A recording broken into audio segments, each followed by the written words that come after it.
Hello. Look Hi. at you're off the shoulders. I am loving it.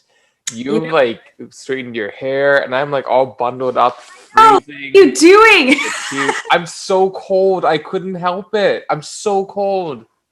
Turn the heat up. Sounds like a Jewish mother.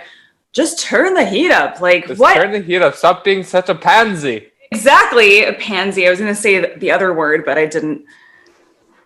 What? Schmeckle? Pussy. Not schmeck. Oh, fair enough. I love it. You've got your ceramic mug. I've got Your plastic. my plastic soda stream canister. See, it's funny because of our guest that's coming on. I was assuming this is just the assumption of me that Hero's like going to be like all dressed up and like because it's fashion, and then Yes. Well, this is my fashion. that's your fashion. I love it. I That's love my style. love Chill. I love And it. the contrast is cool too, actually, to see someone like yourself that's normally. Well, Very, I'm always casual now, though. I'm always chill. I'm pretty much almost always casual, and I think that also just due to the fact that You look like you're going to do like shul. Sorry, you look like you're going to a bat mitzvah. shut up. Like something for like stylish, but you look like you're going to like a high class event and you want to look your best. You say shul instead of like I don't know, some sort of classy award ceremony or the red carpet. Girl, your hair is the red carpet and it looks fabulous. Oh, thanks. You're Thank so you. welcome. Well, it's a very special episode today. I know we've been anticipating this the entire 3 months we've been on the air. I know. I'm wondering. I'm like, are we going to be able to get our words out? Like, I don't know. I'm actually not usually very starstruck, to be perfectly honest with you. And I've noticed this being in person with other celebrities when I was a lot younger that it's like they're just people, and oh that's how they want to be seen as people, not for what they've done, just who they are. yes, 100%, 100%. I think it's just more exciting because there's Yeah. um, topics that I know at least I wanted to talk to. Good Lord, I don't want to talk to the topics. I want to talk about the topics um, for a while. So this Yeah. will be really cool. How's your morning been so far? Oh, it's good. I mean, you know me, just getting ready and having work coming up. So I'm gonna be working at my job in a couple Mm-hmm. hours, and Mm-hmm. this is just the perfect way to, you know, Your as per usual, day. roll out of bed. At least we don't see your bed head. Yeah, well, I set my alarm at like 8 a.m., and I was like, well, we're getting on at 8:30 ish. It's fine. It's enough time. Well, seeing this morning, I was Wake up, 10 texts from Rachel. Great. Did I miss something again? no, okay, this is for those of you that are listening, watching. This is what's like. We're very similar in lots of ways, except Hero likes to text me at like midnight when I'm already sleeping, or like even like 10:30 because I go to bed pretty early, and then he'll text Grandma. you. Yeah, sure. That's why when you wake up, you seem like, oh, I've got all these texts from Rachel, but that's because I'm responding to texts that you've given me late at night when Right. Fair. I'm Fair. That makes total sense. So that makes total sense. But once you go to sleep and wake up, you're like, oh, fresh, or whatever. I forgot about yesterday. I'm like, what the fuck? because human being, I'm just responding to you. Totally. But this is an extra interesting episode because it'll be the first time that we're having two guests on at the same time. Correct? Yes, two guests at the same time for sure. Yeah. Yeah. So this will be. We'll see how it goes. Yeah, it's like the final four of a reality TV show. It's like very exciting. It is very exciting. So yeah, so we've been talking about this episode upcoming for a while. Specifically, I'll just say for myself, I really wanted to delve into intergenerational trauma specifically, just because on the journey that I've been going on with discovering myself and trying to decipher and figure out, where my mental health challenges have come from, This is a piece that I think is very important and relevant in my life with Holocaust grandparents, and, you know, perhaps the way they were then raised by, or excuse me, how, see, now my words are already getting like, okay, so the way that their parents, my parents raised me, probably has to do with how their parents raised them. Is it more genetic? Is it, environmental? Is it, you know, all these things, but with those circumstances and those experiences that they went through, my grandparents, did they pass them down through the genes? Did they pass them down? I've got so many questions. And, Dr. Rachel Yehuda has been at the forefront of these studies for many years. I believe something like, it could be a couple decades she's been doing this kind of research, at least. Mm-hmm. So we have her on the show, but prior to her hopping on, which we'll probably talk about now, because I feel like our guest that is coming on prior to her will come on pretty soon. Yeah. So, Hero, why don't you talk about our other very special guest? Okay, so I'm going to keep my composure when she does tune in, so I'm going to go really crazy right now! Okay, oh my god, I'm so excited, guys. Okay, we have, like, fashion maven, media PR maven of Canada. Maven, I love. She is a maven. I know, I love that. Jeanne, God bless her, Beker. Jeanne Beker is coming on Getting Juicy. I have seen everything now. I literally am living.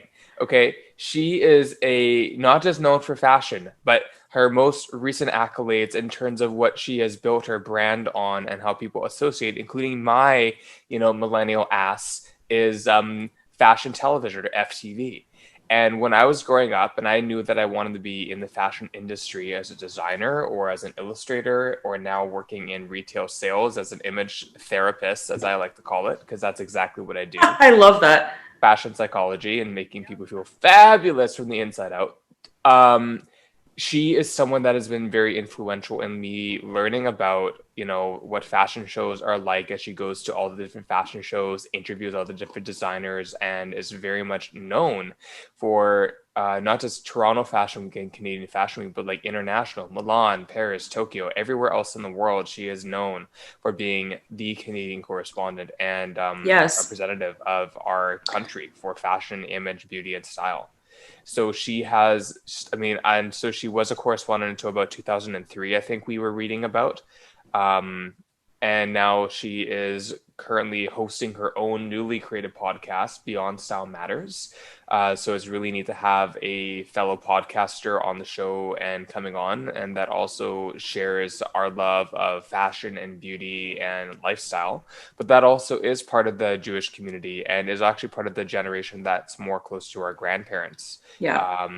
And I guess our parents too. I guess that would be a little bit of both, I guess, but definitely the generation that preceded ours.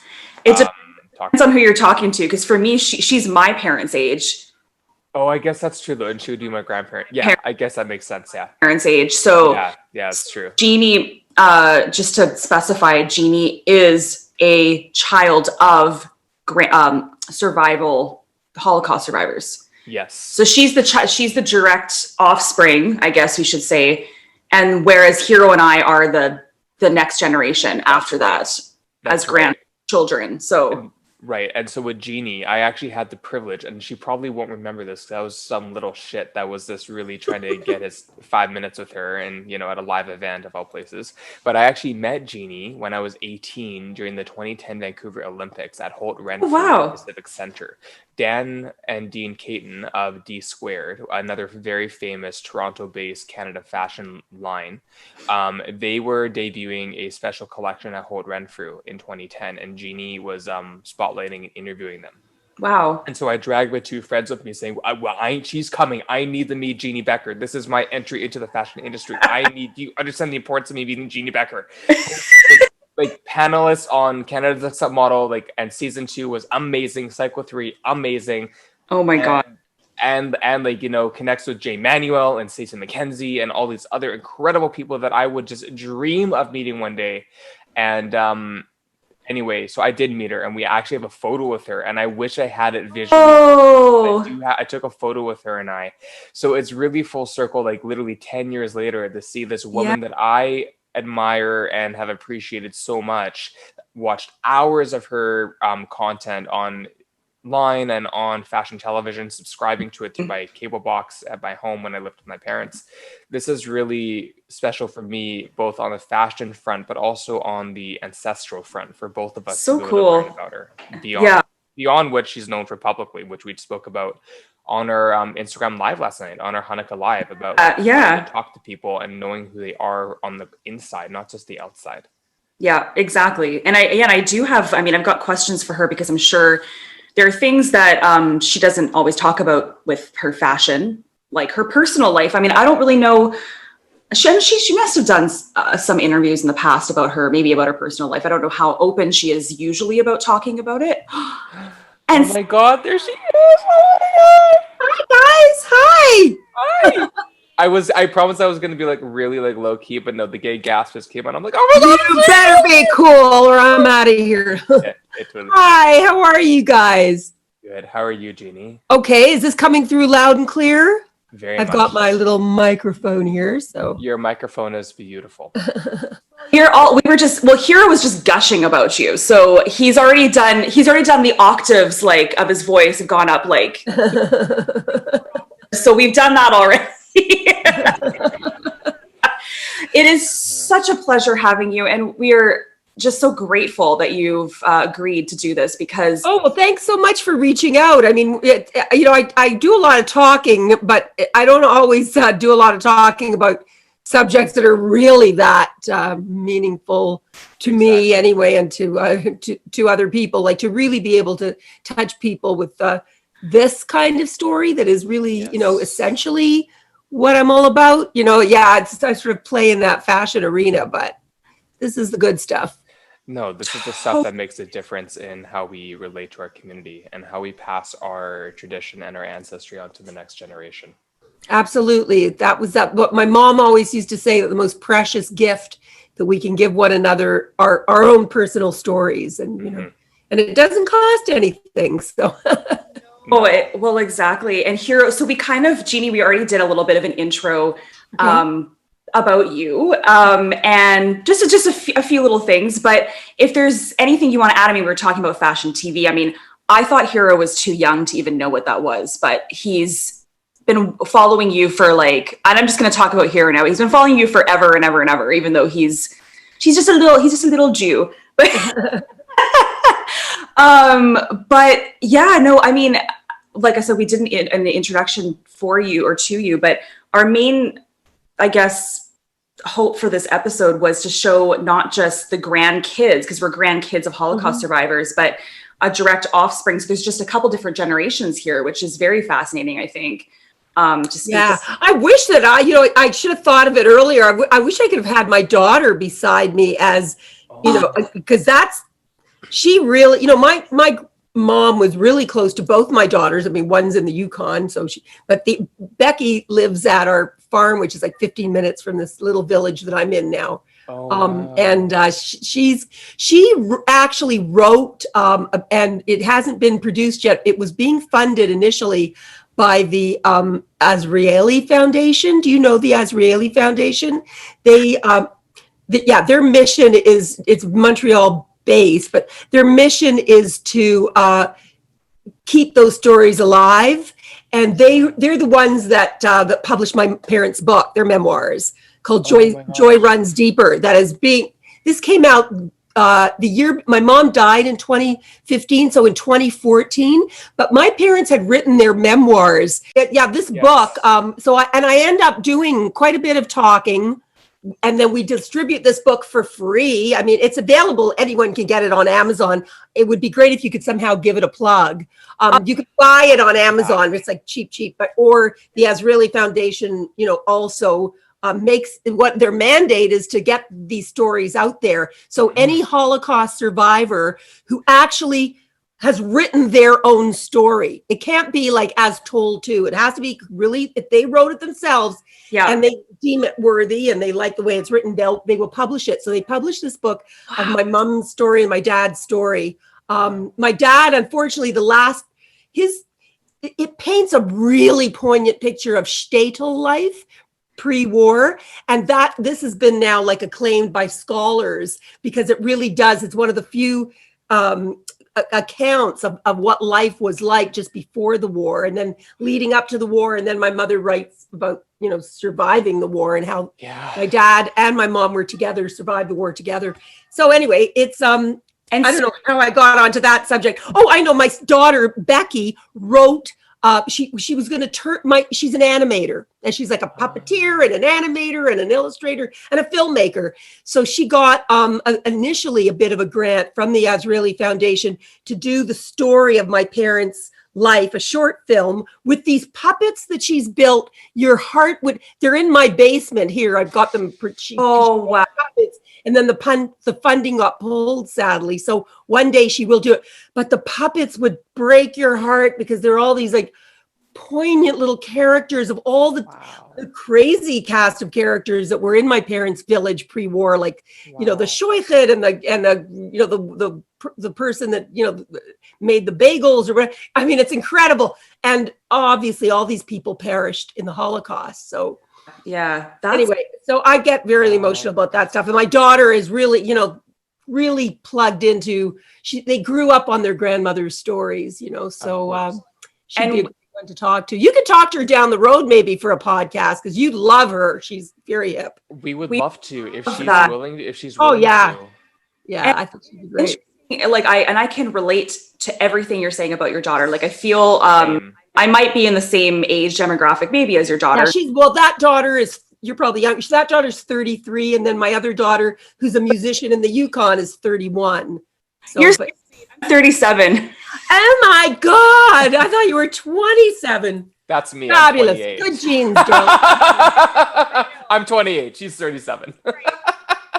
Sweet. But no, I can really relate because my Zadie actually also, he was approached by the Shoah Foundation. Oh yeah.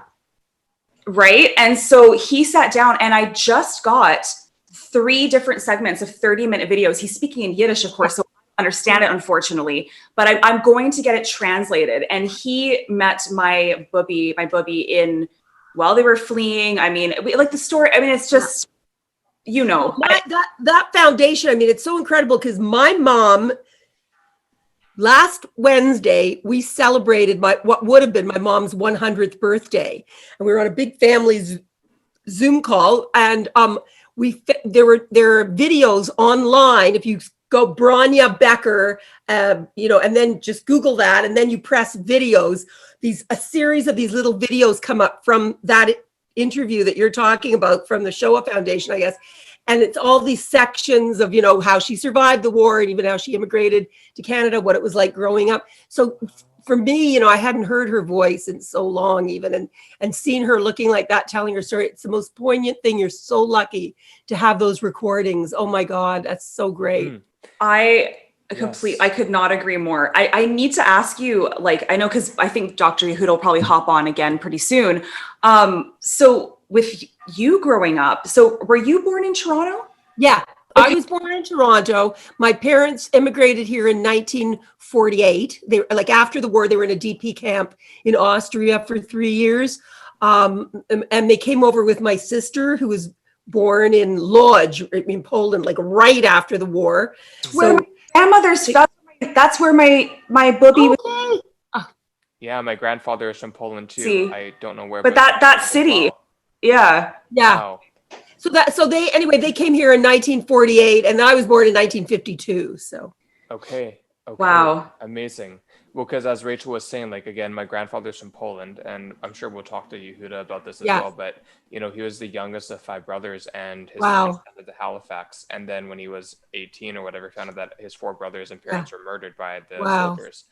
My grandmother is from Lithuania. She's passed now 10 years ago, but she also fled the war and had to go through everything in the concentration camps. Had to go through all the other kind of conversions and stuff. And if it had not been for my great grandmother being a very voluptuous school teacher and great grandfather being a leather tannery factory owner, and having a soldier who was a friend that hid my grandmother and her sister who got taken to Auschwitz, my grandmother wouldn't have lived at all because she was only old enough to be taken off the truck to do labor work. But they all of them that survived, especially like outside the camps, they all, like my parents never went to a camp. They were on the run the entire time. Incredible. Like, wow. And for months and months at a time, they were hiding in people's barns and bunkers and attics and cellars. And they at one point, they actually lived in a hole underground for like 8 months or something. So they really, it was a different mentality because they were always, everyone was fearful back in those days. But anyway, just quickly before we start and the doctor comes online. Yes. Be able to plug my podcast just because I just don't want I don't know how you set me up because I'm still very actively It's not like, well, she used to be the host of fashion television. No, I plugged it for you. Okay. And I do, I'm with Ptsd now, Rogers, which is like the shopping channel. That's right. Doing lots still writing for lots of publications and still doing lots of stuff, but absolutely. And we also, so in our show notes, we always put all that information in there too. Okay. Great. We absolutely, and then vice versa. Like hopefully, like it's, hopefully, you might be able to, I don't know, plug our. Oh yeah, when this comes on, absolutely. For sure. Yeah. But 100%, yeah. And I think I don't know about you, but like for Hero and I, just before Dr. Yehuda comes on. One of my main things about having her come on is just I've dealt with my whole life with mental health challenges, like my whole life with generalized anxiety disorder, with depression, like all those kinds of things. We're very open about talking about and even you as a grandchild of survivors. Yeah, because I noticed that was certainly with my daughters as well. Like there's some real challenges there, and it's like, well, what is it a result of? But when I think even of myself and my sister and what, we went through as kids, we never really talked about it until kind of recently. I mean, mental health was always something that was kind of, buried a little bit. But, you wonder like how much, growing up, I know for my sister and I, hearing stories about the Holocaust, constantly, always, that was like, anyway, I can talk about that, I guess. So what my reaction was like as a 4 or 5 year old, like when I realized what they were talking about, it was like, exactly. Yeah. Well, and as Rachel was speaking of her mental health as well, like, I mean, again, I've been through like loss and bereavement of a sibling, and I was born into intergenerational trauma because of Holocaust survivors. My mom, major anxiety, grandmother, extreme anxiety. So whether it's PTSD or OCD or anything like that, social transition, I mean, Rachel and I both think it's situational on our life in general, but also passed down to us from our ancestry, just based on survival instinct and human nature. So it's incredible what we go through and how it translates to our current generation. Well, and not only that, but like actually, like physically speaking, genetic wise, and that's what's so interesting about Dr. Yehuda is she's done tests and studies, and she's discovered like it's in your genes. It does get in your DNA. Yeah, I know. Incredible. Yeah. So it's very fascinating. And then I just actually watched something with her on it and just about do these genes make us more resilient or more vulnerable, or both? More vulnerable to mental health, mental illness, but it's also a resilience, right? So we do get resilience too. Yeah. So very fascinating in that respect as well. Interesting, yeah. So interesting. It is very interesting. So she, I don't know, Jeannie, if you looked her up or anything like that, but she's. Yeah, I read a transcription of a podcast or something that she had done. So, and I'd heard of that work, and she's obviously with the forefront of it, but it was very interesting, obviously. Oh yeah, exactly. So so hopefully she'll hop on again in a couple of minutes. Sorry, that was a little unorganized there. It happens. It does happen, yeah. But how's your podcast going? It's good. Well, and now we're just going to put together this week sort of best of like year ender. So we've got like and then there'll be like 15 episodes there. And then we're going to start them again at the beginning of February. So, my shows go from the beginning of March right till the end of April. Like I do 8 of these Style Matters shows. So they like the podcasts on closer to when those shows are actively on air. But I mean, the shows have nothing to do with the podcast. The podcast is just talking, to personalities and people about the way they move through the world and, their success stories or their challenges, their sort of personal survival stories. And most of them are people that, are from the world of fashion, but not necessarily.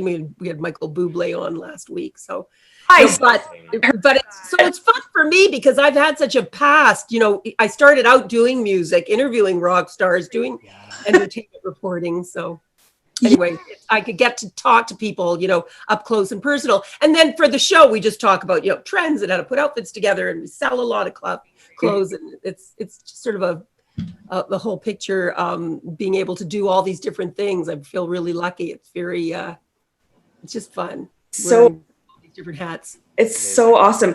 Dr. Yehuda, you're back and you've got a beautiful photo there. I am so sorry to hear about you said you fell off a bicycle? Yeah, it's good. It's good that it happened because it's the thing I've been fearing. So it happened. It's not so bad. You just get back on. No problem.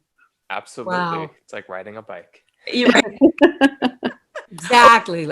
Gosh. So, we got 2 Rachels on here now. I love your name. And I love that you spell it the correct way. No, just kidding. Dr. Yehuda, we actually have a special guest with us as well, Jeanne Beker, who is a Canadian, for a lack of better term, Canadian fashion icon to us in this big, deep world of Canada. And the whole reason why we wanted to have the 3 of us together with you, and I hope your assistant kind of passed down this information as well, is that the 3 of us come from Holocaust survivors. Jeanne directly an offspring from her parents, and Hero and I from as our grandparents were Holocaust survivors. So after I did a lot of research into the work that you've done in the past with intergenerational trauma, I really wanted to have you on the show because I think both Hero and I have been going through a journey of trying to discover why we have certain mental health challenges. And I feel like that PTSD of our grandparents is a big factor in that. So that was one of the real reasons why I wanted to have you on the show. So without further ado, I just want to introduce you really quickly, and then you can add on your accolades, because I don't want to butcher anything you've done, because I'm sure there's many things you've done. But you're a professor of psychiatry and neuroscience and the vice chair for veteran affairs in the psychology department and the director of traumatic stress studies division at the Mount Sinai School of Medicine. Is that correct? Yes, psychiatry. Psychiatry. What did I say? Psychology, didn't I? Sorry about that. No problem. Yeah, and I think there's something else. Just call me Rachel. Oh, good. Okay, perfect. Love it. That's all there is to say. That's all we need. Oh, perfect. And please add something on there, because I feel like there's something new that you just started too with psychedelics. Is that correct this year? Yes, we're launching a Center for Psychedelic, Psychotherapy, and Trauma Research. We're launching it officially in the very near future, but we've obviously already begun to prepare for it and to develop a whole program that we hope to execute in the very near future. Wow. So correct me if I'm wrong, but I haven't really done a lot of research into that, but it's like microdosing. No, our center won't be involved in microdosing.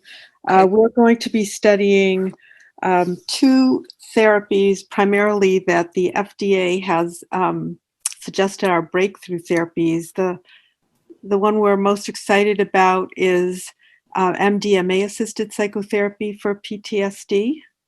The FDA has also designated psilocybin for depression, so we're very interested in the potential for PTSD. So we hope in the next few years to be examining mostly those two compounds in connection with psychotherapy. Wow. Yeah. That's really, really, really cool. Very exciting. And just I guess just to start the conversation, because I did mention the intergenerational trauma part, because that's something that I think all of us are the most interested about. I know you've done a lot of things. Maybe talk about that a little bit, or specifically the studies that you did do with Holocaust survivors, or their offspring, I should say, as well. Well, sure. Yes, I've been studying the adult children of Holocaust survivors really since the early 90s. So that's really been over a generation. We're not collecting any new information right now from Holocaust offspring. We're still very much analyzing data that we collected a while back. And yeah, we started out simply by noticing what you said, that adult children of Holocaust survivors felt like they might have some mental health issues as a result of the Holocaust. Really have a concept for understanding what that was about, since they themselves did not survive the Holocaust. We established a program for Holocaust survivors at Mount Sinai around 1991 or 1992. We thought we were establishing the first ever clinic to treat post-traumatic stress disorder in Holocaust survivors. The story around that was that we began studying Holocaust survivors really in 1989, believe it or not. We did our first study and found that there was an unmet clinical need.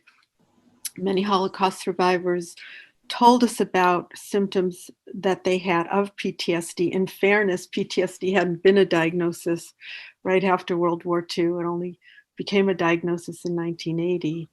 Wow. And so there wasn't really a name. There was concentration camp syndrome was a term that was used in the 50s to talk about maybe even also in the 40s and the 50s to describe what people who had survived concentration camp were experiencing. But the diagnosis of PTSD didn't come till 1980. And so by that time, many Holocaust survivors had already decided that no one can help them, that what could any mental health professional do about the Holocaust? It was done and over with, and that the real people to feel bad for were the people that had not survived, and they themselves considered themselves lucky to survive and really didn't have this idea that they were entitled to mental health care and didn't know where they could go to get it in any event. And so in the late 1980s, we had begun studying combat Vietnam veterans, and I was just struck by the fact that in the Jewish community where I had grown up, you didn't hear a lot about trauma. You didn't hear a lot of complaints about PTSD-like symptoms. You just had people that were trying to get through. But when I went back to those very people that were in the community and started interviewing them from a mental health perspective, I found that there were a lot of symptoms. If you don't ask people about mental health symptoms, they may not tell you about them. They may focus on other aspects of their story. But when you ask, well, do you experience nightmares or things like that? They would say, well, of course, several times a week, in fact. And so this is how we discovered that there was an unmet clinical need among Holocaust survivors. One Holocaust survivor actually said to me, when I asked her why she had never gone for treatment because she had told me about so many overwhelming symptoms, she said, well, where would we go exactly? I mean, veterans have VAs, but where would Holocaust survivors go? In fact, many Holocaust survivors did confide in their primary care doctors, who would often prescribe them medications like benzodiazepine or Valium that we now know are probably not what people with PTSD should take, but just for their nerves or for their sleep. So, in fact, many doctors knew that treating Holocaust survivors involved trying to calm anxiety and depression and sleep, but they weren't formally going for mental health treatment for something that they could identify as a legitimate need. So Yeah. when I started working at Mount Sinai in 1991 on the heels of my postdoc at Yale, where I had begun this work, I really wanted to see if we could establish a program for Holocaust survivors, and we did. But it was the children of Holocaust survivors that called way more often, and that's how this got on my radar. Now, obviously, I'm Jewish. I grew up in a Jewish community. Many of my friends were children of Holocaust survivors, and so to this day, I can't imagine how I missed this in the sense of, did I feel that there was anything different about children of Holocaust survivors? In retrospect, yeah, there was, but since my parents were also not American, they were Israeli, I kind of felt maybe this has to do with being not first generation American. Yeah. But anyway, revisiting this as an adult has been very interesting, and being able to study it has been very interesting. So starting out with just listening, that's the best way to start studying something, to just listen what people are telling you, and then to subject those observations to some more rigorous scrutiny. And that's pretty much what we did. We started out by listening. Yeah. As people told us about their mental health challenges. Yes. It's interesting because I feel like maybe the direct offsprings from a Holocaust survivor were also kind of taught to maybe not talk about it as much. I'm just guessing because maybe that's not right. I don't know. But then maybe the grandchildren like Hero and I, because mental health is so much like it's something that people talk about more now than they did when my parents grew up. Like now people are talking much more about this, maybe. I don't know if that's true, but you had a lot of different homes. I mean, one of the things right. that's very important is that there's not one response that occurs in all homes. And some homes, people talked about the fact that within 5 minutes, no matter what we started talking about, we're talking about the Holocaust. And in other homes, you couldn't mention it. And it was an elephant in the room, but nobody was going to go there. And in some homes, believe it or not, many adult children of Holocaust survivors told me that it was not until later in life that they even knew that their parents had been involved with the Holocaust. Wow. So there were really very, very different reactions. That one isn't the classic one, Yeah. but it did certainly happen. Now, in a home where you're hearing about the Holocaust very, very often, the message that you internalize is that however bad you think you have it, it could be a lot worse, so don't complain. Nothing that you might have to say, can top that or parallel that in any way. So just sit with whatever it is and be glad that it wasn't the Holocaust. But of course, that's very discounting of somebody's experience. And so after a while, that starts to have an effect. And so we heard a lot of things like that from people. It was quite interesting to see the gigantic range also. You have a good point, though, because when I think about my grandmother, her background and my grandfather's background, they're very different. My grandfather never got over his experiences, and to each their own. And you can see the way that it affected my parents or my father and all those things. And then my grandmother was very vocal about it and an advocate, and actually took the story that she had and made something of it to educate youth and the next generation, including my generation, to actually realize like this is what happened. And she went back and she documented everything, she filmed everything, she made sure that we were aware of what she did go through. So as you said, there's a huge range of what people's experiences are and what they choose to pass down to their ancestors. Well, and Jeannie she was showing us a book actually that her parents, was it both your parents wrote or just Yeah. both? Yeah. Well, my parents were adamant about talking about their Holocaust experiences because they used it as a kind of therapy, I think, where they really probably maybe should have been unloading a lot of the stuff like on a psychiatrist's couch. They had no one really else to talk to because the family was me, my sister, who was born in 1945, the year they were liberated, and they didn't all their family had perished in the Holocaust. They didn't have they had immigrated to Canada in 1948. They had hardly any friends, maybe a few people they met on the boat or that they had met at the DP camp. So they had to just speak to each other and tell us as little kids, they're my sister and I, little girls growing up on these stories of the Holocaust. And to the point that I remember, as a 5-year-old, hiding under the bed because I didn't want to hear any war stories. That's what they call them, the war stories. They were always talking about the war, just as Rachel, the doctor, just said. There was incessant conversation about the Holocaust, about the war, no matter what the conversation would start out with at the beginning, within minutes, it would turn to that.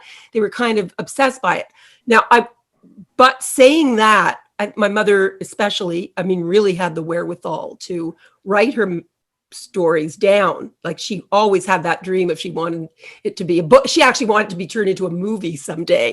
She thought she had such an extraordinary life and she had such an extraordinary survival story. But my mother was also very adamant about telling anyone who would listen about her story. It was very painful for her, incredibly painful, for she was the sole survivor of a family of 10 people that perished, and she was constantly going to schools and it took a lot out of her, but she was adamant that the stories get out there because that was so important. And we understand the need for people to do that, but at the same time, when you're the child, that can have a deep impact, and it impacts in two ways. Because first of all, the stories can be horrible and scary, and you don't necessarily have the context of why can't this happen to me tomorrow?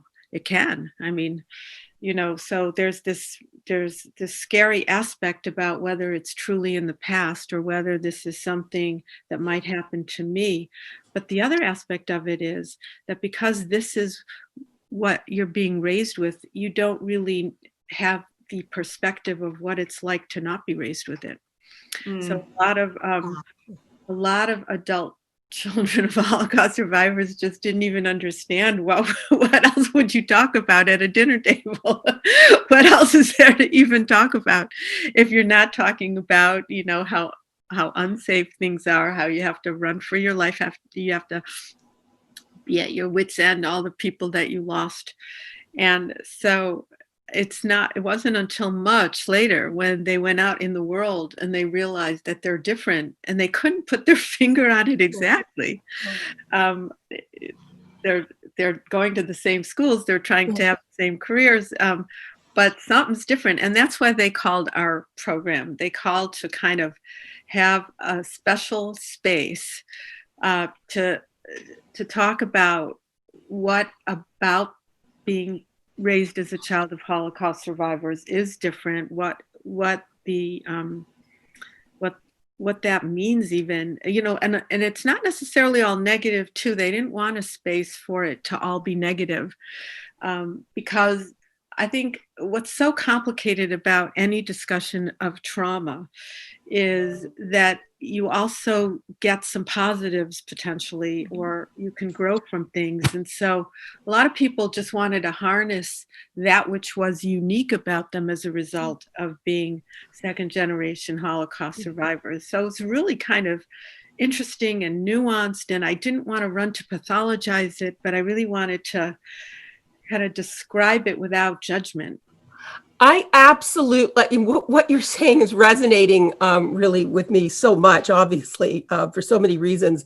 But I also, in terms of what I had just told you about, growing up with all these horrible stories, I do still believe with every fiber of my being that it's precisely those stories that made me who I became. And I've had, knock on wood, a very successful life and a very full life and a very happy life, because my parents raised me, basically with two things. Coming from my father, the whole motto that got them through the war was "Don't be afraid and never give up." That was my dad's motto.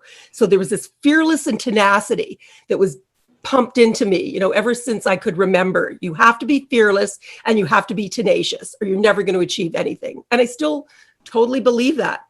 With my mother, sadly, she was a little more, on the pessimistic side, or she'd call it realistic side.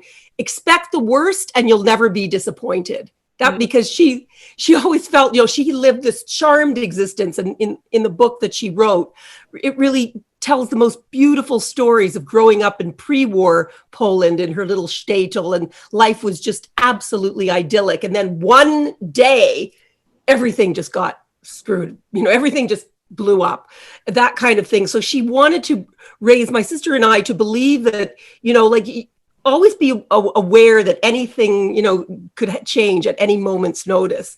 And it was her way of protecting us, I guess, kind of preparing us for a worst case scenario. But when you get to the third generation, that becomes really interesting, because what really got internalized in the second generation is you can fight and be tenacious, but that means you need it because the world is a scary and dangerous place. And so what the third generation is walking around with is, without the hard evidence from the second generation that the world is a scary and dangerous place, they're walking around feeling scared and in danger. Oh my God. So that is, and they, at least if you're a second generation, you understand what your parents went through, you see it on them. But the third generation doesn't see it on the second generation. They just have this reaction. And where's that coming from? And why is my go-to reaction knowing that this can just fall apart? And do other people also feel that way? And that is where people start to wonder what's going on. Yes. Oh my God. Absolutely. My mother is always, and not in a judgment to her, but she's always, like, because of her anxiety, always prompting me. And I've had to finally stand up to her as a younger adult now to say, like, your projections or your judgments or your ways of trying to look after me to make sure I'm safe and okay is not necessarily reality of what is my reality. Like, you need to trust me to trust myself, because if you don't trust me or you're trying to protect me, that's still you not trusting what my own wisdom is that you pass down to me. Yeah. And then back to something that Rachel said before, like, I was always raised with everything's okay, everything's fine, you're fine, nothing is really that bad with your life, you're fine. Like, there's no, immediate danger, everything is fine. So I never knew how to deal with things if they weren't okay. I never was taught that. I was taught to just put on a happy face, everything is fine. So when I had my first, like, very debilitating panic attack, I was in bed for a whole week when I was 18 years old. I didn't know what excuse my French, but I didn't know what the fuck it was. I thought I was dying. No one told me anything about mental health. And I was taught to be like, but there's no real danger. So I felt guilty for feeling the way I did. There's a mismatch between your body that is reacting very much as if there is danger. Yes. They say that panic attacks come out of the blue, but who knows if that's really the case. There's some message you're getting from the environment of fear. And so when you're not expecting fear, or if people are telling you on some level that there's nothing to be afraid of, and yet your body responds as if it is afraid, which input are you going to believe? Are you going to believe the body that is reacting as though there's fear, or are you going to believe what you're hearing, which is there's no reason to be afraid? And then, where are you really getting the inputs and from what? And when somebody says there's no reason to be afraid and they're one generation away from the Holocaust, what does that even mean anyway? Mm-hmm. Yes. Mm-hmm. Yeah, absolutely. Yeah, and then I want to touch on the actual epigenetic or the actual findings biologically that you have found, because it's not just about environmental. I feel like, I mean, I know you found like actually genetically, like there is something that's being passed down. Is that correct? Well, we found epigenetic changes in second generation Holocaust survivors. And Okay. we can have a very intricate talk about how those things got there. But the real important thing about those biologic changes is that what it means is that the offspring are internalizing something that is really affecting the way that their bodies work, the way that their genes function. And so for many people, that makes it real. For me, it was real just when people were describing their lives and their symptoms. But somehow having these biologic changes are really producing yet another level of reality into the mix.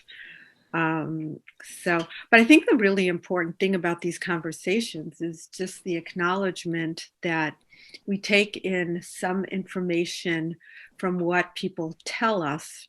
Your parents might say everything is fine, but you're definitely getting another source of information that is negating that. So that we're taking in a lot of different kinds of information from our environments. And trying to manage those different inputs and those different messages. Yes. Yeah, no, absolutely. Any other pertinent questions? Well, one thing that I was curious about when you're talking about the epigenetic transgenerational trauma is that, do you have any insights for Jeanne, for Rachel, and for myself, and also because Jeanne does have a couple of daughters that are in the same age generation as Rachel and I, what have been some of the observations or takeaways you've had in the last couple of years, perhaps, in your studies? And I don't know if you could I don't know if forecast is the right way of describing it, but do you have any insights about how our generation might continue to show up and the things that we might continue facing, or some trends that you notice? Because you kind of spoke to it about Jeanne's generation and a little bit to our generation, but I was wondering if you might be able to elaborate a little bit on that as well, if you have Sure. anything additional. I think the most important thing that I've learned is that that we are affected by not only the genes of our parents, but their experiences, but that those effects are not necessarily negative to us. That really, if we understand that we are given these legacies from our parents and our grandparents, and we understand them as ways to transmit survival strategies, then this might help us cope. The important thing is not to overgeneralize. I think where people start to get into mental health issues is when they fail to understand that the fears that they may have inherited, or the way of looking at the environment as if it might be dangerous, might actually serve them when in fact there is danger in the environment. They may be superbly able to cope with those dangers, but when the environment is not sending danger signals, then they shouldn't overinterpret those fears. Mm-hmm. So I think what you heard Jeanne say is that she's happy to have had some of the things that her parents gave her. Mm-hmm. So imagine that what is being transmitted are coping abilities. Imagine that if you survive something like the Holocaust, not only did something terrible happen to you, but you also survived. And so some of the strategies that you use to survive the unimaginable are available to be transmitted, which is amazing. Maybe that's what some of the biologic responses are about when you start seeing them manifest in the second and third generation. The problem is that having the response without the same trauma can be very jarring and can really create like this mismatch between what you need and what you have. Yes. So now, for example, we're in a pandemic where people are experiencing stress and anxiety and just kind of the fact that the world can turn on a dime for the first time.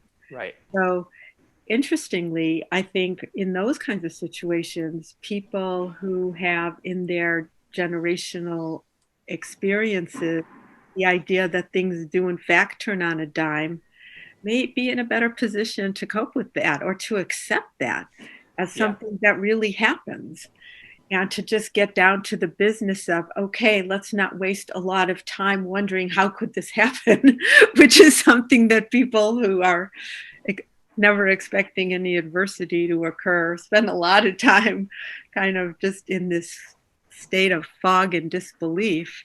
And the more down to, okay, this is happening because this in fact does happen. How are we going to cope? How are we going to get through it? What skills need to be brought together so that we can deal with this? What perspective can we have? Maybe the fact that this happens for a while and then we get through it, or something like that, and that can be the building blocks of resilience and adaptation. Yes. So I think that I've heard from a lot of people that I know who had Holocaust survivor parents that this idea of the world just flipping is something they feel on some level they were being prepared for it for decades, and now it happened, and boom. I interestingly never, and maybe for obvious reasons, never read any book about the Holocaust, never wanted to watch. I did go to see Schindler's List and watched it with my hands over my eyes for the most part. I felt I had, and like I went to Poland with my mother, but would certainly not go to visit Auschwitz. And I just never wanted to revisit anything that I had heard so much about growing up that was so horrifying to me. And I felt I'd heard it all. I knew it all. So I didn't have to remind myself of it, and I didn't have to read any more stories. But at the beginning of the pandemic, I was so afraid, as I'm sure many of us were, of the unknown and what was going to happen. I started reading, and I had the wonderful opportunity, ironically, just before the pandemic, I went to speak at the Holocaust Museum in Montreal with Max Eisen. He's like a 90-something-year-old survivor of Auschwitz, and just a brilliant, wonderful guy who just recently had written a book about his experiences. And Max and I had a fireside chat at the Holocaust Museum in front of a crowd, and he inspired me so much. And that was the first book about the Holocaust that I had read. And as terrifying and gut-wrenching as it was reading it, it really was eye-opening in some ways too, because here was another survivor really telling me the grit of what he'd experienced. And then weeks later, the pandemic struck and everything got shut down, and it was just chaos and craziness. And all of a sudden I thought, I can do this. And I started picking up books about the Holocaust, and I found they gave me an incredible amount of strength. Some that were, even fiction, like Alice Hoffman's book, which is a wonderful book. It's called, The World That We Knew. It's a magical realism. It's a beautiful, beautiful book about survival on a very spiritual level. I reread my parents' book, of course. And again, everything that they said and everything they conveyed in the book just gave me so much strength to deal with what was happening now. And, I sent away for The Choice, Dr. Eva Agar's book. She's a clinical psychologist who, again, a Holocaust survivor in her 90s, who wrote a wonderful book about it's the lens which we choose to see the world that will, help us get through anything. And these stories now have all of a sudden this year, this crazy year of 2020, has become such a wonderful year for me in a crazy kind of way, because it's made me really confront a lot of things in my past that I always kind of danced around and was afraid to really, spend too much time dwelling on. And, just like, the good doctor is saying here, yeah, these are the stories, and maybe it is even in my DNA that's helped me get through this period with a kind of hope and positivity. Yes. Yeah. Yep. Yeah, very well said, Jeannie. And also, as you were saying, because you mentioned about reading materials, whether if they're fictional or if they're non-fictional, my grandmother, Ruth Siegel Crone, very prolific Jewish third generation, or I guess like from 3 generations ago, my grandmother, very prolific leader in Vancouver's women's health and mental health and Jewish family services community. And so she actually she wrote a book about her story that was published by an author, and it's titled Ruta's Closet. And I've had this copy of this book since it got published. By I think it's Dr. Keith Morin, I think is his name. My apologies if I mistook the name, but I think Dr. Morin. And I tried to read one chapter, and in the first few pages, it just talks about like 5 or 6 of my other ancestors that were shot when they were running in the field. And I was like, I can't read this anymore. Now, I was a lot younger when I started reading it, and I have the book right there, but I find it very interesting that you make that comment that it gave you the strength to read these different memoirs, whether they're your memoirs or others, and it gave you that actual strength to persevere and to actually find that in yourself. So I find that very interesting. I'm not sure if I'll... I find that inspiring. I want to take more of what Jeannie just said, because what I've been doing, actually what I did, and I can show you on my phone. You probably can't even see it on my background. Can you see that at all? Mm-hmm. So Yes. that's my Bubby and Zadie. I know it's kind of went off there, and my dad's in there somewhere, but I put that on my phone to remind myself just this year about, and again, but maybe it's a guilt thing about like, this can't be so bad. Like my grandparents went through something that was horrific, and I have the strength to also get through this time. But what I have to watch out for is that I don't start to feel guilty. Right. Right. So there's that guilt. That you don't devalue your own experience. Exactly. I think that was something that was very important for children of Holocaust survivors to understand, that just because it isn't the Holocaust doesn't mean that it isn't difficult, and that it isn't challenging, and it isn't important.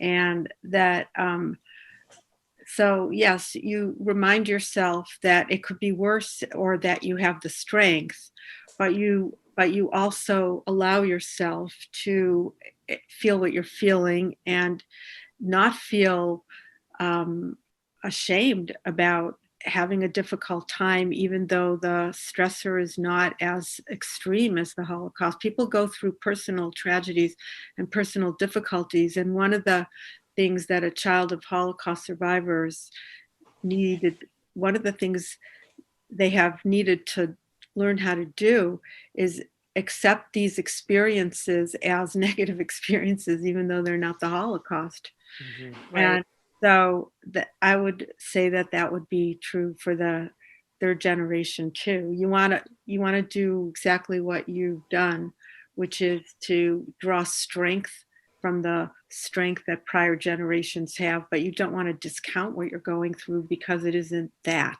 Yes. Because it was that discounting of other people's experiences that was so difficult for the second generation. If they're having a bad day in kindergarten, it's not the Holocaust, but still you want a mommy that says, oh, that's terrible, tell me about it. Right. Yeah.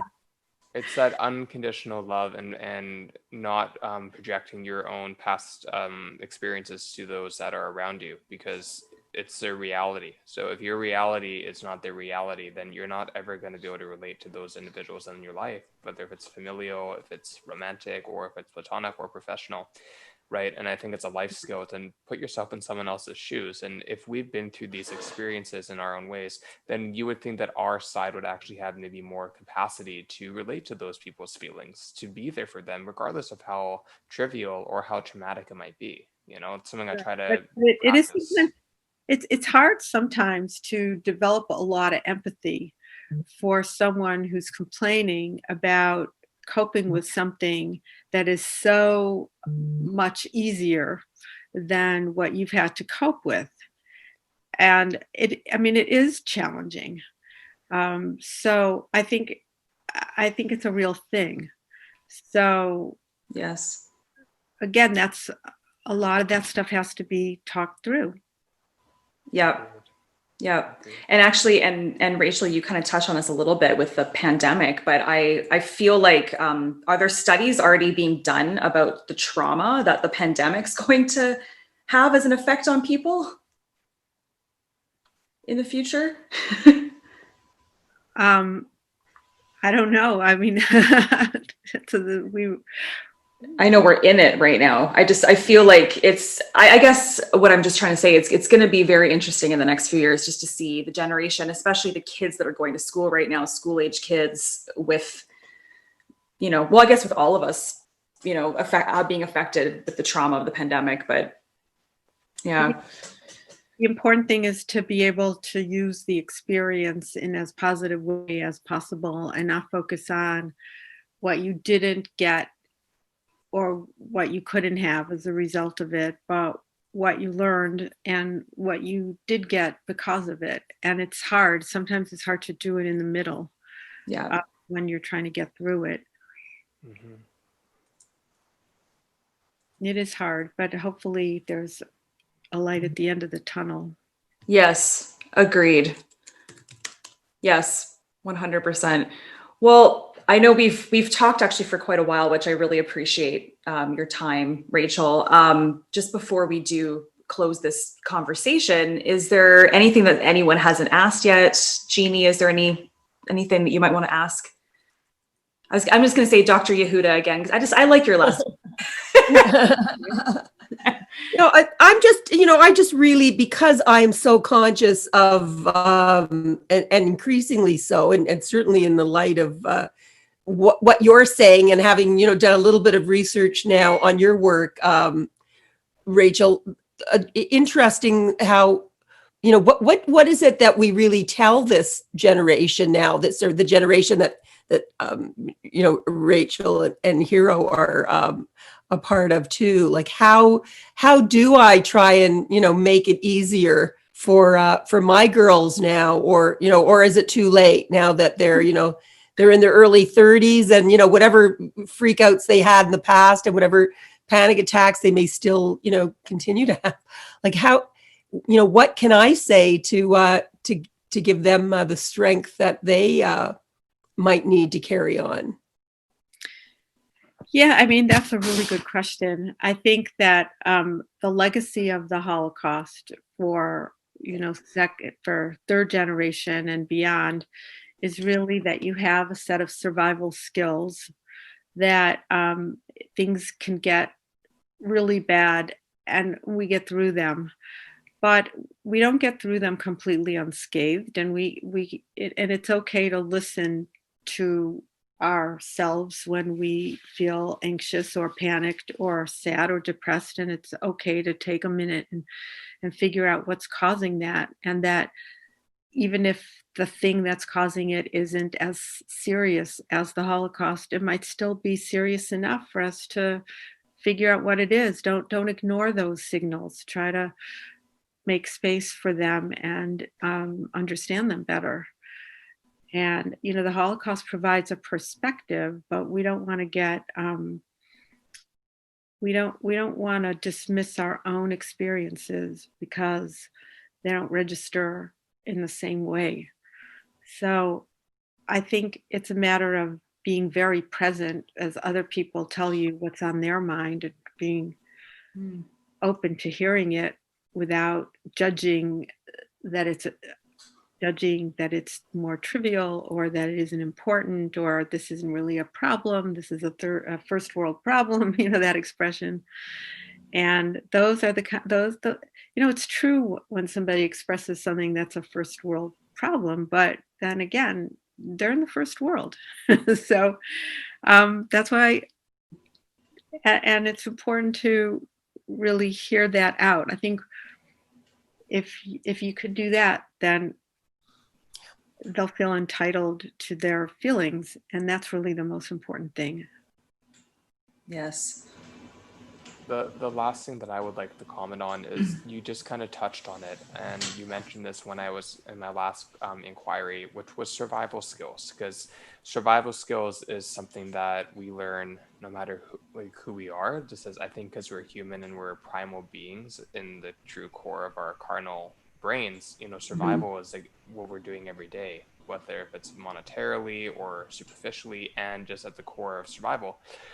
What would you say if you could give, even if it was one, but if you have 3 survival skills that you notice are very prominent, that you notice are very effective in communications you might provide and pass on those wisdoms to youth, our generation, perhaps, considering we're talking about that. Do you have a few that come to mind that you might be able to pass down to anyone that might end up viewing this or listening to this? Yeah, that's a really interesting question. I mean, from what I've been able to understand from Holocaust survivors, important survival skills included really reacting, not being a deer frozen in the headlight, not assuming that if they did nothing, the answer would come to them, but really being proactive and making a response. Now, the problem with that is it could end up being the wrong response, but in general, people are better kind of owning a response than passively following something that isn't response. I think the second survival skill is being calm. The sometimes we want to again be flooded with disbelief, and I can't believe this is happening. This is so terrible. What am I going to do? But just a very quick acceptance of the fact that something is happening and that we will get through it, and then we can think about just how terrible it was, but just kind of believing your own experience and kind of calmly navigating through that experience, right? I guess related to that, you asked for 3 things, so I'll give you 3.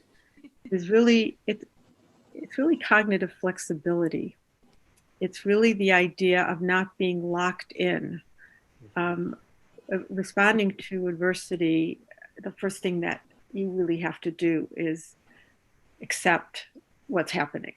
It is related to staying calm, but also just really understanding and believing it so that you can go forward. Since that's so related to the second one, I think I can throw in another one. I mean, just sort of optimism, believing that there will be a better time ahead, and just kind of not being nihilistic about things. Because if you believe that there's a better time ahead, you'll try to make your best possible response in preparation for a better time. Yes. I think that those are all kind of survival skills that we can accept from prior generations that have had to suffer from adversity. That's very poignant, as we've spoken of that term in the course of this discussion. Yes. And the other thing, just, I guess, we're talking about a Jewish experience, and Judaism doesn't tell us to forget what happened in the past. I mean, the Jewish culture is certainly not, forget about it. It's way more about embracing not only adversities, but triumphs over adversity. That's Yes. true. Very much about keeping those things with us and contextualizing them so that they can help us, remind us of our strength, not our vulnerability. Although you could say, well, why do we have to keep remembering every bad thing that ever happened in 2,000 years to the Jewish people? I mean, that's not the point of it. The point is to remember the survival. And so I think that's a good way to view the epigenetic changes in the biology. It's just a way to have it with us as a way of reminding us of our strength, not reminding us of our weakness. Wow, very well said. Actually, and it's interesting. We just had a gentleman on our show called the Halle Prince from Berlin. He's a beautiful Halle master, a braider. It's a very interesting, a very, very cute individual as well. But he, we asked him about Jewish holidays, and we were asking, what were we asking him? Asking him a question. We were asking him about Hanukkah, and I think Rachel and I are having a symbiotic kind of frequency here. We are. But he was saying that, you know, one of the reasons why he loves to survive, or why he loves to celebrate Hanukkah or Purim, which is his favorite opportunity to dress up and express his sexuality and his coming out story and stuff. But it's the fact that every Jewish celebration we have is the fact that we can say we survived again. We are still here. We are going to celebrate our existence and who we are and be our most authentic selves. And that totally just brings what you just said to the forefront of, we are still here. There's these generations talking right now about this discussion that's very important to pass on to our next generations. Even the Zennials that are watching this right now in the future, like they're the next generation that are alive, you know, the fourth gens, right? Yep. Yeah. And we don't shy away from the negative parts of the narrative. No. Because if we did that, then we wouldn't really know what we were surviving. Not at all. So it's just good to keep that perspective. So yeah, it's been a great conversation. Thank you very much. Thank you. And I want to say, Rachel, is there anything that that's coming up for you that you want to talk about to our listeners, or make any statements or anything that you want to say before we say goodbye to you? We could say goodbye. This was great. It was good to leave on a high note. So. No, it's been such a pleasure, and we're just so grateful that you can make the time. And please get better soon. I hope your face heals, and it sounds like it's all good. That's again a very symbolic thing, that you can have a bad bruise and in 2 weeks you won't even remember that it was there. So. Great way to end that, actually. Thank you so much, Rachel, for thank you, being with Rachel, us and for giving your time so selflessly and graciously. It's been very moving for me, speaking for myself, and I'm going to take a lot of wisdom from your wisdom. So thank you very much. Okie dokie. Great talking to all of you. Thanks, Rachel. Bye. Bye. And Jeannie, so now that we have you, how are you feeling from that dialogue, that discussion? Fine. I mean, it was nothing that I didn't really know anyway. You know, I mean, like I know, I live it. I lived it. So for me, I'm just hoping that I hope certainly tell my daughters to listen to the podcast. You know, and I hope they, it's something that the future generations have to realize, and and not to use it as an excuse, but it's also, I think it's very hard for people to find, when you're at that age and stage of life, when you're looking for a partner to perhaps share your life with, that you can find someone who can be sympathetic to that, to your, history and your background and what you've been through. I mean, that goes for anyone. I mean, obviously we all have to be sensitive to each other's histories and stories. And I think, but most, especially because the Holocaust is such a profoundly, enigmatic and hopefully, unique kind of time in history, that I hope, people that, I'd like to say, even in my own personal experience, I had a partner at one point that that I was with for, quite a long time. We had children together, and, a wonderful guy, and, in many ways that I don't think he really understood where I was coming from. Like, I don't think, and my daughter's partners, who were, I wonder if they're the partners they have or they will choose or whatever, will have that kind of profound understanding. I mean, unless you've gone through the same experience, unless you're the child or grandchild of Holocaust survivors, Yes. how could someone really understand that?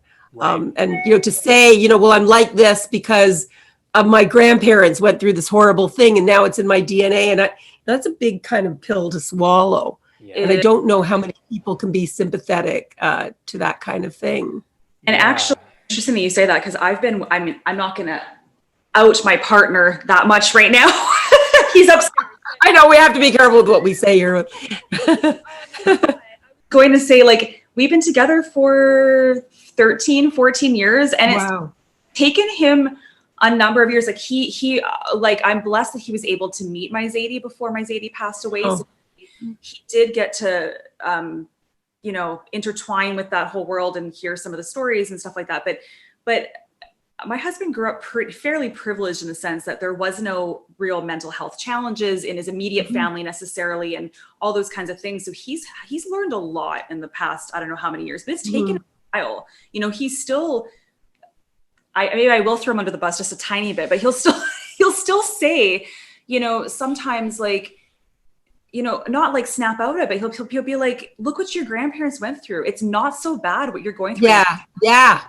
Like, it's like, why can't you just relax, or like those kinds of things, right? Yeah. It's not that easy. So anyway, it is a struggle sometimes. Yeah.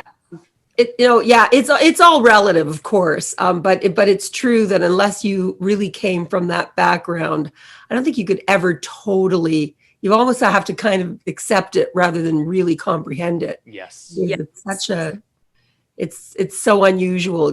Sometimes I wonder, like, what the people who, and maybe it's because, I was certainly, I'm my partner now, who I'm so madly in love with, and felt like I waited a long time to find him, because we've been together 5 years. But before that, my previous relationships, were really not, except for one kind of person in there, we're not with people who were even Jewish and that really understood what that, brings to the table, because that's a whole other thing,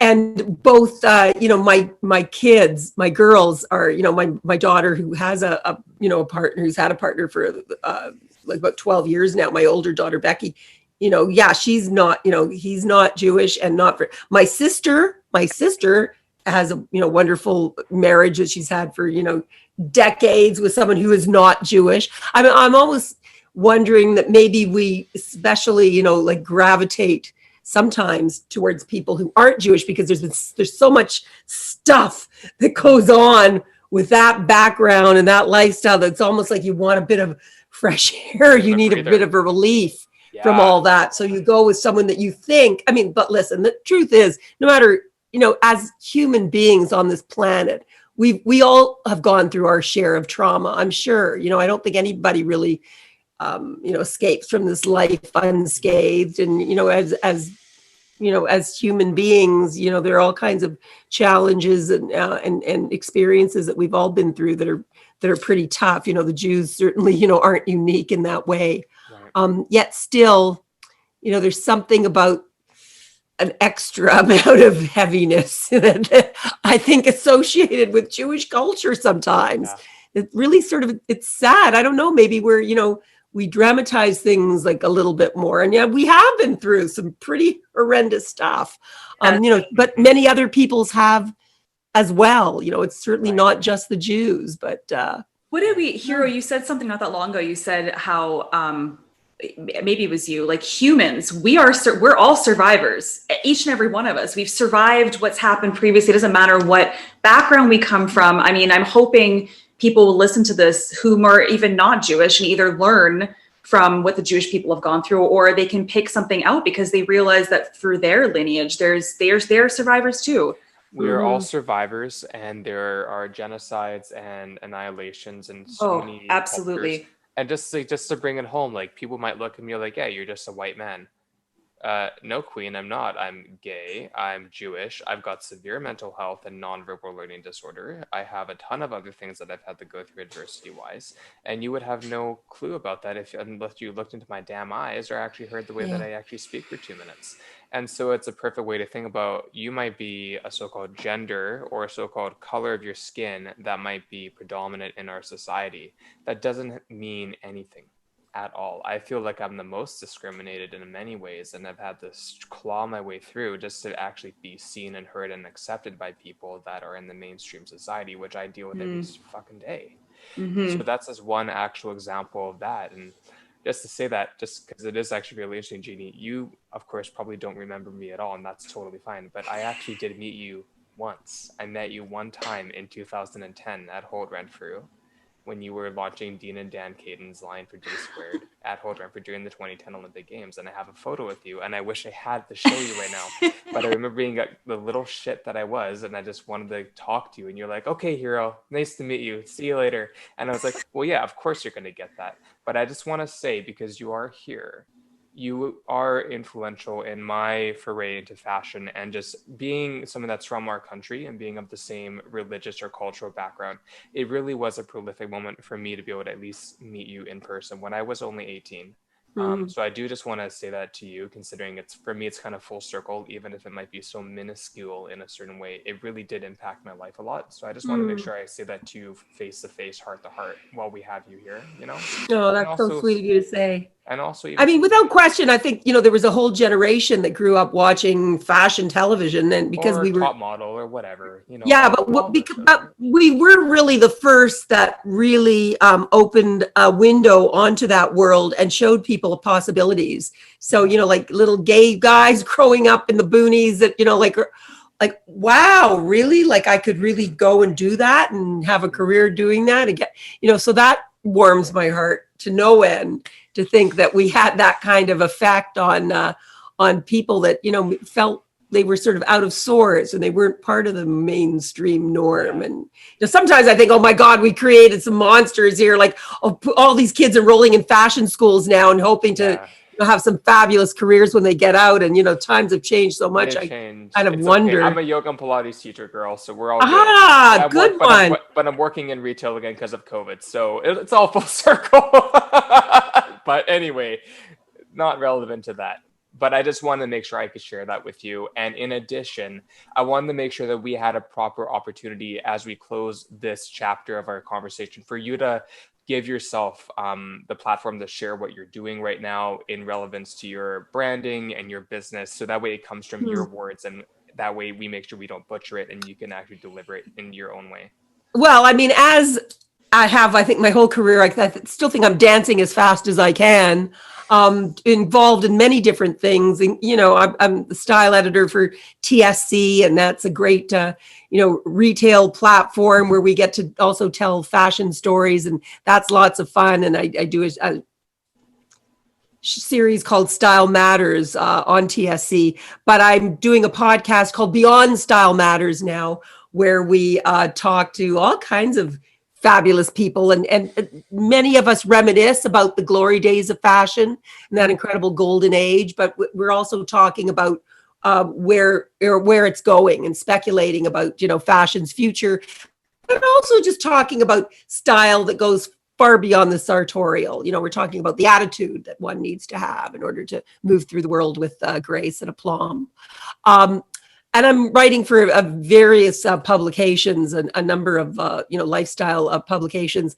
But perhaps the biggest thing that I hope that will start to really move ahead this coming year is I'm working with the producers and directors of the McQueen film. I don't know if you got to see that gorgeous McQueen documentary. Oh my gosh. And there are a lot of my interviews in that documentary first. So I'm working with them, and Bell Media will be involved, and some very big, important international broadcast partners on a documentary series about fashion during that particular age and how big business kind of, sucked the artistry out of it to some degree. And those hedonistic times that really burned a lot of people out, but also gave way to this crazy, era of fashion as big business, and just sort of made us all such avid consumers. Anyway, it's going to be a really interesting project, and we've been working on it for a few years now. Because these things just take so long to come to fruition. But the guys, that I'm working with in the UK are just brilliant storytellers, and they're not from the fashion world. So like the McQueen film, for example, I thought was told from an outsider's point of view too. It wasn't just for people that like fashion. They have a new documentary on Netflix called Rising Phoenix about the Paralympics. And if you really want to watch something, did you see it? It's so beautiful, isn't it? So Peter Attedgy and Ian Bonnoat, who are the producers, directors, writers of that film, they're the guys I'm working with now. And so it's good. It's all interesting. I think we're going to be a very productive, exciting year. Good. It sounds like this year has just like you've been able to like almost reinvent yourself. Sounds like it's been phenomenal for you. The podcast is the new thing. I mean, I've been working at TSC as a style editor there with my series for the past 5 years. So that's nothing new. And the writing, I've always done my writing. Sadly, I had to step away from doing the public speaking, which I love so much. I mean, I've been doing a few, appearances on podcasts or webinars or whatever, but haven't really been able to, to get out there and talk to people face to face, which is really what I love. But I think I've got at least another book or two in me too. So the cogs are turning in terms of that. But it's been a great year for reflection and for really being thankful for all that I do have and the way that we've been able to be living during this period, because we have a beautiful country home. So I don't have to be in the thick of things in crazy Toronto. And that's been really a pleasure for me. But, it's sad being away from family and friends. My sister's in LA, my daughter Joey's in the Yukon, just so far, I can't be together. So that's a little sad, but we do have so much to be thankful for still. And hey, we're going to all start getting vaccinated this year. So that's something to be excited about. Yes, I know. Exactly.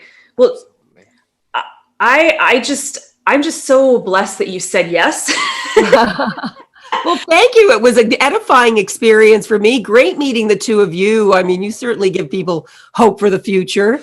I wish my girls could meet you too. I think you should have both of them on a podcast. They'd have some interesting stories to tell as well. Yeah, if we have their contact, we would love to reach out to them if you'd be willing to provide it to us. 100. Oh, yeah, especially Joey's a musician. She launched a new album this year that sadly, though, I mean, her entire cross Canada tour was canceled. So that was just like, for so many musicians have suffered so much. But she tells some pretty poignant stories through her music. She's a wonderful songwriter, singer, musician.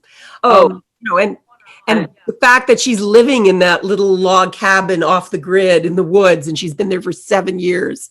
Wow. And then my other daughter, Becky, is an organic farmer and an animator, filmmaker, illustrator, multimedia artist. Wow. So, they did not follow in my footsteps. They're blazing their own trails, and they took inspiration by your entrepreneurialism, though, and your tenacity and your resilience to do your thing. Well, tenacity and resilience. Yeah, hopefully there's some of that rubbed off. I think that's once you've got that, you've just got about everything, right?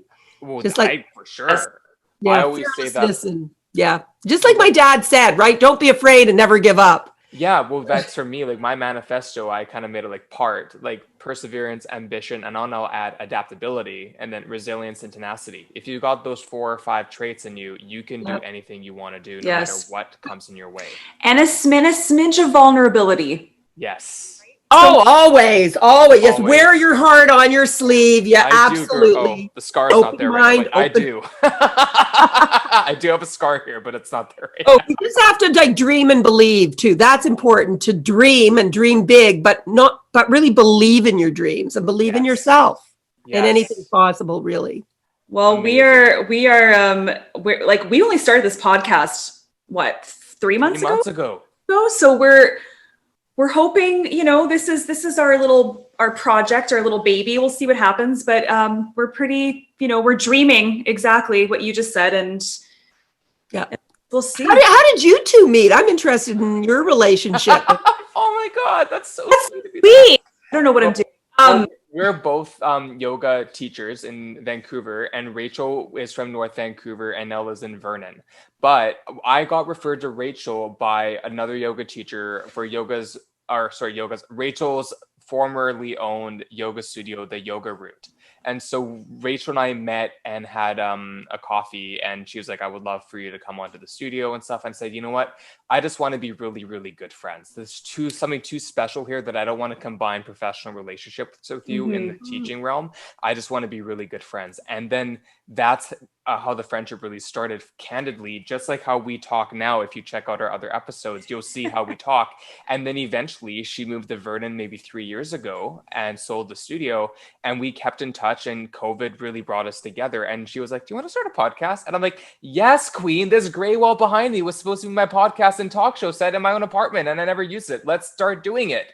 And we were like, what's the name? And I was like, well, we can spill the tea or we can get juicy. And I was like, oh my God, getting juicy. That's perfect. To say about, I think that once the first meeting we had, and this is actually in our first podcast, we talk about this story.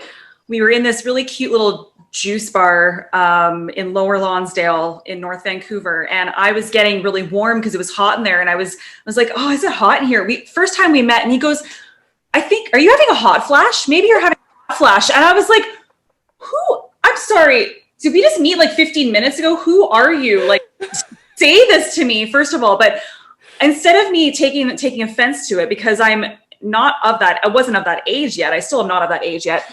I just thought, okay, I can laugh at this and we can have this kind of banter and funny. Like, it was just a very natural. Anyway, I did offense to it, and we've been good friends ever since. But So nice. I'm almost having them. What did I know? I'm a gay man. It's not like I know the female anatomy or biological system whatsoever. Of course not. Right.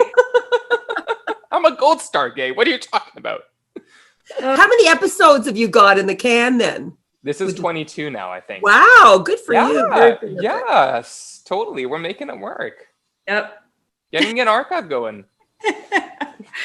Oh, Totally. Well, continued success. It's been great meeting both of you, and keep in touch. Whatever. Yes. Let me know when this is going to drop. yes, absolutely. And I'll write you an email, Jeannie, with the links. And then, of course, we'll tag you in those kinds of things as well. But we will do that. And then when I send you a message, I would love the contact information of your daughters. And Yeah, you'll love them. They're of course. I'm saying they're fabulous. Of They're course they're fabulous. And they're great storytellers, and I think they have a great media sense too. Like their dad, is a morning show, like, man, from Vancouver originally. Like Bob McGee, he's a radio personality, has a morning show in Toronto and had for many years. Amazing. So they've got that media savvy, from him as well. But they're very interesting new age girls. You'll love them. Amazing. Sorry, Rachel, what were you trying to say? You cut out. Was Bob ever in theater, like in Toronto, musical theater or anything like that? No, he came to Toronto as a young disc jockey, and it was always like he was in mostly that. Just because there's another, like, I was actually born in Toronto, but I moved when I was very little, and my parents aren't together anymore, but my parents actually met on Niagara-on-the-Lake doing. We were just there this week. Ian and I, we were just in Niagara-on-the-Lake just a few days ago. Isn't that funny? Yeah. Oh yeah. Why were they performers there? Yes. Wow. Yeah, they were musical theater. I grew up in a very colorful musical theater family. So, because I worked in theater. I mean, that's how I initially got into the business. I was an actress. I started at the age of 16, and then I did theater for, many years. And Yeah. then I was a mime artist. And then I got into radio. So that was talk about right. resiliency. Totally. No, I remember Rachel and I were talking about that. Like, oh my gosh, she was a mime? Yeah, She was a mime. What else could she not do? Never shut up. I love it.